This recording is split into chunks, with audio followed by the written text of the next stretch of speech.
everlasting God, the creator of all the earth, who never grows weak or weary. No one can measure the depths of his understanding. He gives power to the weak and strength to the powerless. Even youths will become weak and tired, and young men will fall in exhaustion.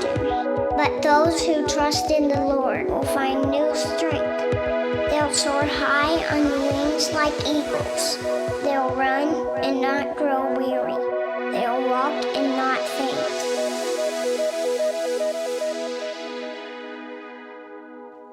Hi everyone. Last week we shared a parable that Jesus told about a man who had two sons.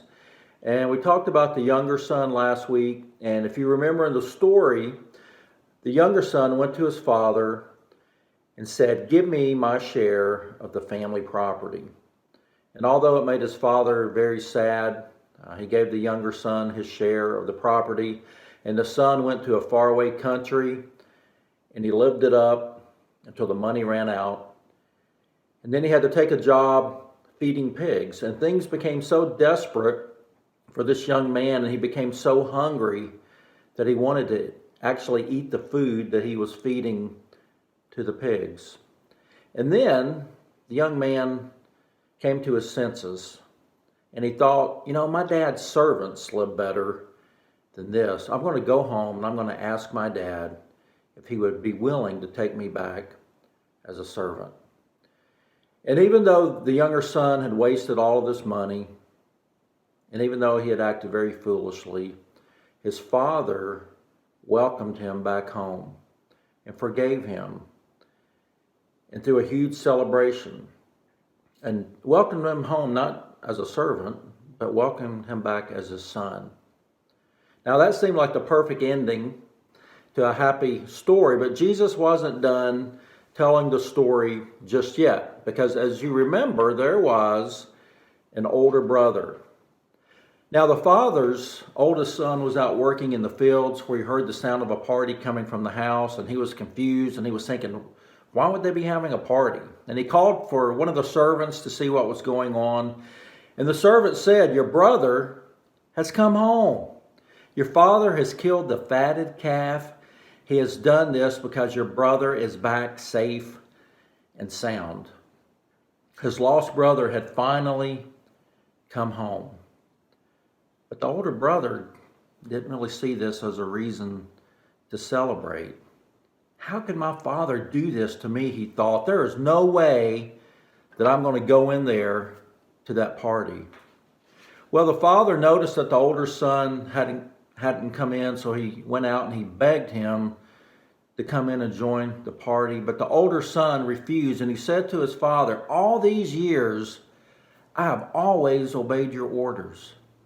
You have never even given me a young goat so that I could celebrate with my friends. But this son of yours who wasted all of your money, now he comes home, and for him, you kill the fattest calf."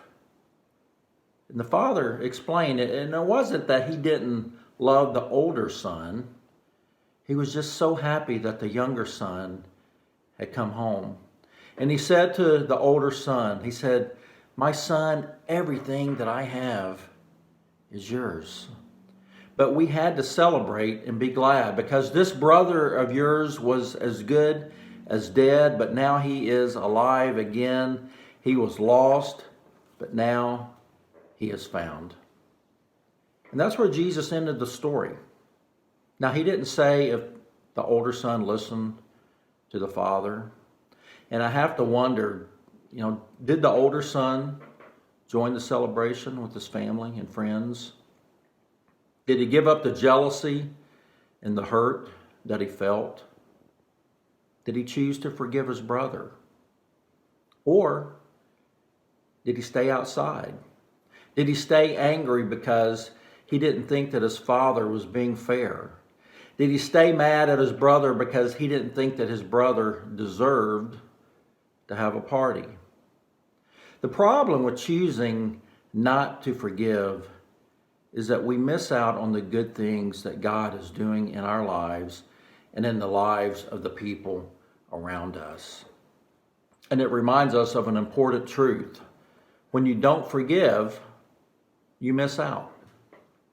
Now, it can be tough to forgive because if we're honest, we want things to be fair. And it's tough when we feel like someone doesn't deserve to be forgiven. And if we're not careful, we can start to think like the older brother in Jesus' story. We get upset because forgiveness doesn't seem fair. And we think that this person doesn't deserve it. But remember, God always forgives.